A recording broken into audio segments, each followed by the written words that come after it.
Original reporting.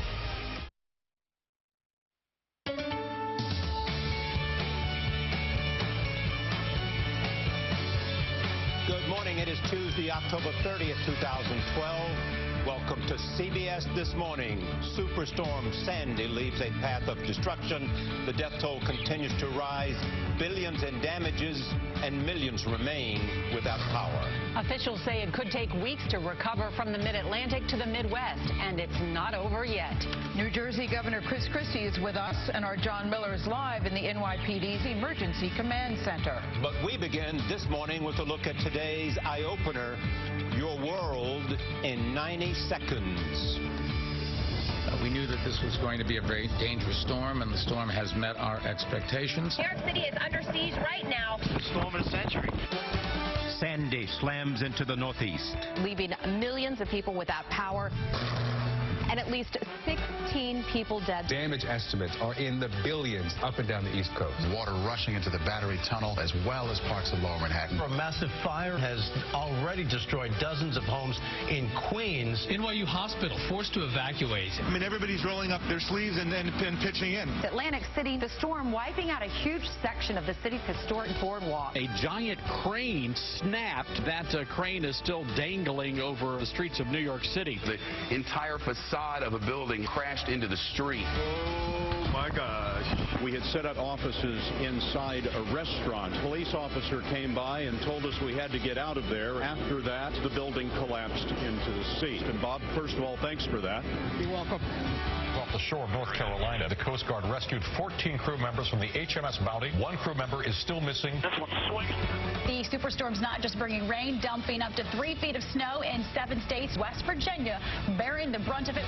It is a travel nightmare all up and down the East Coast. Airports closed. Is Regis going to be able to go home? All that. You heard from the mayor who said a number of people haven't left. That worries them. Jogging wearing a horse mask. I'm not quite sure what that's all about. I was conceived during Hurricane Hazel. Did you know that? TMI. And all that matters. Hopefully your thoughts and prayers will join with mine as you think about those folks that are in harm's way. We will clean up, and we will get through this. On CBS This Morning. We felt like we would be putting the audience at jeopardy if they had to sit through the show. And I said, hell, we've been doing that for 30 years. 30 years.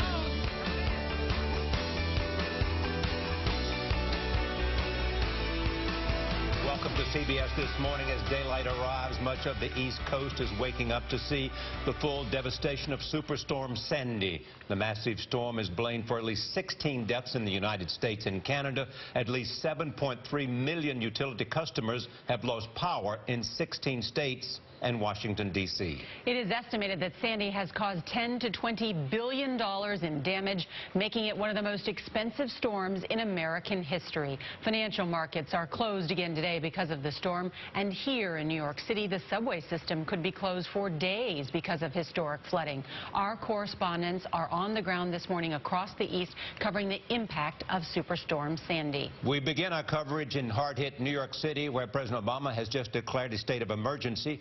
Jim Axelrod is at Battery Park in Lower Manhattan, which was inundated with water. Jim, good morning. Well, good morning, Charlie. When I spoke with Police Commissioner Ray Kelly right here yesterday, I asked him what his biggest concern was about the approaching storm. He didn't hesitate. Blackouts, he said. That's exactly what New York City is dealing with this morning. Superstorm Sandy made landfall late Monday, a wet and windy nightmare. We knew that this was going to be a very dangerous storm, and the storm has met our expectations. Actually, Sandy exceeded them. Around 9 p.m., the storm produced a record surge at Battery Park in Manhattan, 13.88 feet, breaching the seawall and flooding the area. Manhattan's waterfront seemed to disappear as the surge rushed over the wall. It's the unknown. It's the storm of the century. Roads and cars were quickly covered, Ground Zero was engulfed, and across the harbor in Brooklyn there was so much flooding around Coney Island that emergency responders couldn't reach the area. The corrosive seawater also headed underground into New York City's subway and commuter tunnels. To prevent any further damage, power was deliberately cut to 6,500 customers in Manhattan. But that's not why the skyline went dark. This is. An explosion at a Con Edison plant. More than 250,000 people across the city lost power. New York University's hospital was one of them. Doctors and patients were forced to leave late last night when backup generators there also failed. We're trying to move these patients as fast as possible. Hopefully we're going to be able to evacuate them in a number of hours. Also evacuated several buildings surrounding this luxury high-rise in Midtown Manhattan. A construction crane on the 75th floor collapsed in Sandy's high winds and has been dangling over the city ever since. Holy.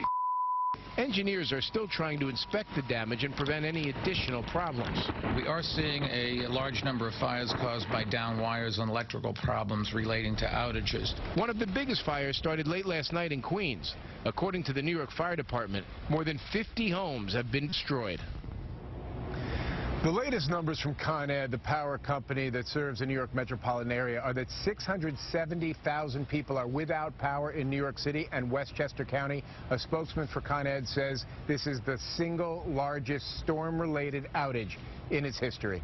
Charlie, Nora? Incredible. Jim Axelrod, thank you. Sandy has caused major damage along the entire New Jersey coast. Jeff Glor is in Atlantic City. Jeff, good morning.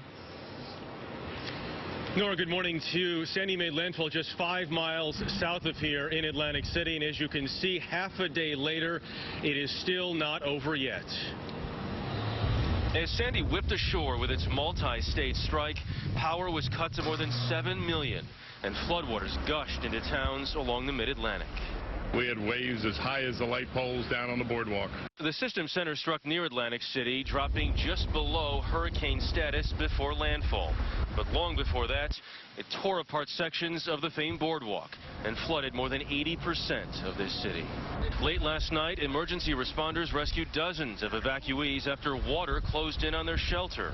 New Jersey's Governor Christie blamed Atlantic City's mayor, who he says didn't do enough to let people know they needed to leave. I hope or pray that there won't be any loss of life because of it. From sleepy beachside communities to the nation's capital and New England, Sandy was unrelenting, bringing down everything from mammoth trees to utility poles. Off the coast of North Carolina, a Coast Guard rescue took place after the HMS Bounty sank. In Allenhurst, New Jersey, CBS News cameras captured waves crashing against a beachfront restaurant before the building collapsed. Even houses on stilts, no match. It's pretty bad. I feel sorry, and it's not over yet, so I don't know, how much worse it's going to be. And there wasn't just rain, there was snow. Whiteout conditions in some spots. Sandy may be slowing down, but the twin threat in the east from inundating rains and historic flooding is far from over. The Oyster Creek nuclear power plant 30 miles north here of Atlantic City did declare an alert last night after floodwaters rose higher than expected. It is hoped that as those waters recede, that threat recedes. Meanwhile, in Moonachie, New Jersey, just outside New Jersey, we're told people are being rescued this morning after a levee was either overtopped or potentially breached. Charlie, Nora? Jeff Glor, thanks. Farther south, hurricane-force winds pounded Ocean City, Maryland for most of the day and night. Chip Reed covered the storm in Ocean City, and he is there now. Chip, good morning. Well, good morning, Charlie. The ferocious surf of the last couple of days has calmed down a bit here in Ocean City as the storm has moved north, but that does not mean this storm is over, because they have said all along that their biggest worry by far is flooding. The streets of Ocean City, Maryland last night looked like small, swollen rivers, strewn with debris and surging toward the center of this narrow barrier island that is now nearly deserted. City officials say the vast majority of people here heeded their warnings and left town. They say that's a key reason no one has been killed or seriously injured here by Hurricane Sandy. Earlier in the day, it was easy to see why officials were so worried and why they issued a mandatory evacuation order for the city's low-lying neighborhoods. Some homes on the bay appeared to be on the verge of collapsing into the water, and on the beach side of the island, the surf was ferocious. Flooding was also severe farther up the coast in Rehoboth, Delaware. At a marina, docks were underwater, and here, too, downtown was deserted. Along the Chesapeake Bay, communities like Christie were evacuated due to extreme flooding. Residents there said it was the worst they'd ever seen. I feel sorry, and it's not over yet. Today, police, emergency responders, and even the National Guard will be patrolling the emergency evacuation zones of this city, checking on the safety of people who chose to ride out this storm. Charlie and Nora? Chip Reed, thanks. As Sandy reached inland, it ran into a cold front over the Appalachian Mountains that turned the hurricane into a blizzard. Anna Werner is in the middle of that storm in Elkins, West Virginia. Anna, good morning. Good morning, Charlie and Nora. And this is what you get on the flip side of Hurricane Sandy, the snow. In this mountainous area of West Virginia, the snow started falling yesterday afternoon, and it hasn't stopped all night. Several inches here in town. It's estimated they're going to have between 1 and 3 feet in the higher elevations. And you might not hear the noise behind us, but we can. It's the sound of tree branches breaking. The main problem, this snow is so wet and so heavy that power lines and trees are being impacted. It's now estimated that minimum 100,000 people here in West Virginia are without power this morning, and many of them are in spread out areas. It could be days, it could be a week before some of them are restored power this morning. Anna, how difficult is it to get around in that area? Very difficult. Overnight, police had to shut down a stretch of highway north of here. People were getting stuck, and they actually had to scramble to find a couple shelters, find places they could put people, just so that people would have a place to go. The roads are treacherous around here, and officials are telling people just stay home. Anna Werner, thank you. And CBS News hurricane consultant David Bernard is tracking Sandy. He's chief meteorologist of our Miami station CBS 4. And so, David, where is Sandy now? How long is it going to last? It's going to last a while longer, Nora. In fact, it's taking up even more real estate than it was yesterday. Now, here's a look at what some of the highest wind gusts were during the storm in parts of the northeast. Islip had a wind gust to 90, LaGuardia 74, 79 at JFK, and in Bridgeport we had a wind gust to 76. Notice that the wind gusts in the northeast this morning are coming down. Since midnight we had a 52 at LaGuardia and 45 at Atlantic City, but less than that at Providence and also on the Martha's Vineyard. Not much of a wind gust at all. So where are we heading now? Look at the dramatic snows we just saw, Anna, in West Virginia. Those have spread into Kentucky. Snow spreading as far west as Cincinnati this morning. Still some moderate to heavy rains around the D.C. area, but that flood threat is beginning to decrease just a little bit. But this storm is taking up a huge amount of real estate as it continues to move off to the west, right into the mid part of the country. And that's just going to continue to be a big problem. Again, these areas of the mountains, up to 3 feet of snow is going to be possible before it's all said and done. And just to give you an idea of the extent of this storm, in Chicago this morning at the lakeshore, they have flood warnings in effect. They're expecting waves to break as high as 27 feet on Lake Michigan, and that is enormous. The task ahead is great, David. When you look at what has happened, is it greater than you expected? I think, quite honestly, Charlie, it's about what we expected. And the one thing we need to keep in mind is that we are early in this post-storm. In fact, some areas still going through the storm. We're still going to have a significant high tide at around 9 o'clock this morning. And again, tonight, it will not be near as high the water level was last night, but that's still going to put pressure on some areas. And so we're just going to have to wait and see how all this shakes out. But I imagine those damage estimates are too low at this point, and there's a lot that we don't know yet. But with the light of day, we're going to start to see more consequences of what this storm had to bring. David Bernard, thank you. With us now is Craig Fugate, Administrator of the Federal Emergency Management Agency. He is monitoring the storm at FEMA headquarters in Washington. Good morning.